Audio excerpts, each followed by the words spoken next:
Yes, hatimaye wananchi Yanga wametimiza kile ambacho walikuwa kikisubiri kwa hamu kubwa. Kufuzu kwa hatua ya makundi ligi ya mabingwa barani Afrika kwa mara ya 3 mfululizo na kujiwekea rekodi kuwa timu ya kwanza ya Tanzania kufuzu kwenye hatua hiyo walau hatua ya makundi kwa mara ya 3 mfululizo. Na wamefanya hivyo baada ya kucheza soka zuri, soka la kimbinu na kushinda kwa mabao 2-0 dhidi ya wapinzani wao. Hawa ni Silver Strikers ya Malawi ambao wakati wa kuelekea mchezo huu wao walikuwa kiongoza kwa bao 1-0 walilopata katika mechi ya kwanza ambayo Yanga waliangukia pua kwa kufungwa bao 1-0. Leo hii Yanga walihitajika ima wafanye vyovyote vile wapate ushindi wa tofauti ya mabao 2 ndipo wasonge mbele kwenye hatua ya makundi, na ndicho kilichotokea. Mwanzoni kabisa wa mchezo Yanga walionyesha dhamira ya kwamba wanahitaji ushindi, tena ushindi wa zaidi ya mabao 2, huku wakiungwa mkono na maelfu ya mashabiki waliojaza uwanja katika kila nafasi uwanjani. Uwanja wa Mkapa wenye kuchukua mashabiki 60,000 ulijaa wote katika siku ambayo wananchi Yanga walitoa ofa kwa mashabiki wao kujitokeza kwa wingi ili kuhakikisha Yanga inatimiza mpango wake kwamba wanaitoa Silver Strikers na kwenda katika hatua ya makundi ligi ya mabingwa barani Afrika. Na ndivyo ilivyokuwa. Dakika ya 5 Yanga wakapata bao la utangulizi lililowekwa wavuni na Dickson Job akiunganisha vyema mpira wa kona na hivyo kuifanya Yanga itangulie, maana mpira wake akiwa amemzidi beki Nixon Mwase ukaenda wavuni ukimwacha beki Sandukira na golikipa wake George Chikoka, na hivyo kuifanya Yanga ianze vyema. Sio hilo tu, Yanga ikaendelea kutengeneza nafasi kadri ilivyowezekana, ikitawala zaidi katika eneo la kati, ikicheza zaidi katika nusu ya pili ya uwanja kwa maana eneo la Silver Strikers, huku wao Silver Strikers wakijikuta muda mwingi wakifanya kazi ya kuzuia.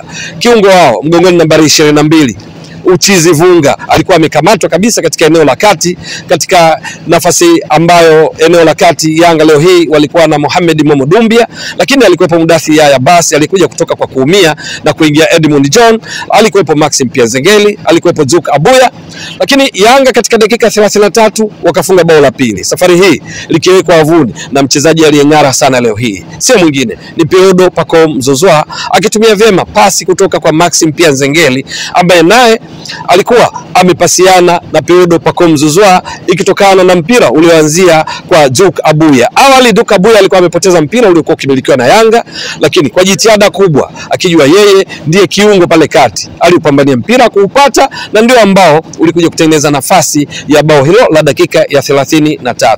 Yanga waliendelea kufanya mashambulizi mpaka mapumziko, matukio yaliendelea kwa mabao 2-0. Kipindi cha pili Yanga wakiwa sasa kocha Patrick Mabedi akiwa alishafanya mabadiliko, Maxim Piazengeli alikuwa ameanza kama miongoni mwa mawinga katika viungo watatu washambuliaji, akawa ameingia ndani, huku eneo la pembeni akiwa Edmund John. Ni mabadiliko hayo pia alisaidia Yanga kwa sababu Maxim Piazengeli kucheza kwake kati alikuwa ametoa mchango mkubwa akionyesha kiwango bora, huku Edmund John akiendelea kuwafanya wachezaji wa Silver Strikers hasa kwenye eneo analotokea yeye, kwa maana upande wa Daniel Sandukira kuwa na wakati mgumu katika kupambana na mikimbio yake, ingawa katika mchezo wa leo alionyesha Edmund John mipira ya mwisho ndio inayomsumbua, lakini kwa maana ya mchango wake akikimbia kwa kasi na mpira kila mara iliongeza kitu ndani ya mashambulizi ya Yanga. Ni katika kipindi ambacho Yanga walipunguza kwenda kwa wingi katika eneo la Silver Strikers, bila shaka wakitoa fursa ya kuhakikisha wanakuwa salama, safety first katika kipindi cha pili, kwa maana mechi hii walihitaji walau ushindi wa tofauti ya mabao 2 na tayari walikuwa na mabao 2. Hivyo wakapunguza kasi walioanza nayo katika kuliendea lango la Silver Strikers, wakawa wakishambulia kwa nyakati. Na ni katika kipindi ambacho hata hivyo Yanga walitengeneza nafasi nyingi zaidi pengine kuliko kipindi cha kwanza. Kuelekea mwishoni mwa mchezo Yanga kasi yao kuelekea kwenye lango la Silver Strikers liliongezeka tena, na ni katika kipindi ambacho walipoteza nafasi nyingine kadhaa, hasa inayokumbukwa zaidi ni ile aliyopoteza Prince Pumelo Dube aliyekuwa amepata pasi nzuri kutoka kwa Peodo Pacome Zouzoua akihitaji tu kugusa kuunganisha vizuri wavuni kwa maana ya tap in, lakini akawa ameshindwa kufanya hivyo. Na ni katika muda huo kocha Patrick Mabedi akamtoa na badala yake kufanya mabadiliko kadhaa yaliyofanya kuingia kwa Andy Bobo Boyeli kwenye nafasi yake, lakini pia alikuja kutoka Mohamed Momo Dumbia akaja kuingia Ofen Chikola kuhakikisha kwamba Yanga bado inakuwa na nishati mpya katika kupeleka mpira kutoka katikati mwa mstari wa uwanja. Lakini ni katika kuelekea mwishoni mwa mchezo alikuja kuingia pia Azizi Andabwile, yote kuhakikisha Yanga wanaendelea kuwa salama. Ni katika kipindi ambacho Yanga waliendelea kucheza kikubwa zaidi, hasa kuelekea mwishoni mwa mchezo, baadhi ya wachezaji wake wakiwa wanapasiana kwa namna ya kula muda, lakini golikipa Djigui Diarra alijitoa kafara kupata kadi ya njano kwa kupoteza muda, yote ikiwa ni sehemu ya ambavyo wakubwa hufanya katika kutafuta ushindi, katika kutimiza malengo ya mchezo. Mwisho wa siku mpaka mechi inamalizika, Yanga wakiwa na ushindi wa mabao 2-0 katika mechi ambayo walicheza vizuri sana, wakiamua wao ni katika kipindi kipi wafanye nini, wakimiliki mechi zaidi. Maana kwenye umiliki wa mpira kuelekea mwishoni mwa mchezo, kuna nyakati Yanga walikuwa wanamiliki mpira kwa 51%, Silver Strikers 49%, lakini Silver Strikers wakipata wakati mgumu mno kufika kwa golikipa Djigui Diarra. Ni mipira michache sana walifika kwenye eneo la Yanga na kufanya majaribio ya kufunga. Ni katika mechi ambayo Uchizi Vunga aliwavuruga Yanga eneo la kati katika mechi ya kule kwao nchini Malawi kwenye uwanja wa Bingu, wakati akipika bao lililowafanya Silver Strikers washinde 1-0. Leo hii hakufurukuta, alizimwa vya kutosha na kocha wake Edson Kadenge Mwafulilwa alilazimika kumtoa na kuingia kiungo mwingine aitwaye Emmanuel.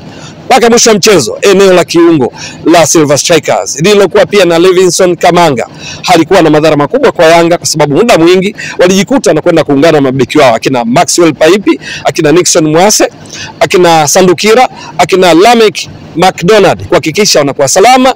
Hata hivyo haikuwasaidia, maana wakatolewa kwa jumla ya mabao 2-1, Yanga ikiingia hatua ya makundi na kuendeleza rekodi yake ya kufuzu kwa hatua ya makundi ligi ya mabingwa barani Afrika kwa msimu wa 3 mfululizo. Msimu uliopita Yanga ilifuzu katika hatua ya makundi, ikawa kwenye kundi A, ambapo vinara baada ya hatua ya makundi kukamilika walikuwa ni Al Hilal Omdurman ya Sudan na MC Alger, wakaenda robo finali, wao na TP Mazembe wakaishia hapo. Msimu wa nyuma yake 2023-24 Yanga pia walikwenda sio tu hatua ya makundi, bali mpaka robo finali walipotolewa kwa mikojo ya penalty na Mamelodi Sundowns ya Afrika ya Kusini. Na leo hii wanaingia hatua ya makundi kuifanya Tanzania pia iwe na uhakika sasa wa timu nyingine ya pili kuingia hatua ya makundi kwenye michuano ya CAF, baada ya Azam kufanya hivyo jana kwa kuwatoa KMKM na kufuzu kwa hatua ya makundi michuano ya kombe la shirikisho. Sasa wanaosubiriwa dakika chache zijazo ni Singida Black Stars, lakini pia kesho wekundu wa Msimbazi Simba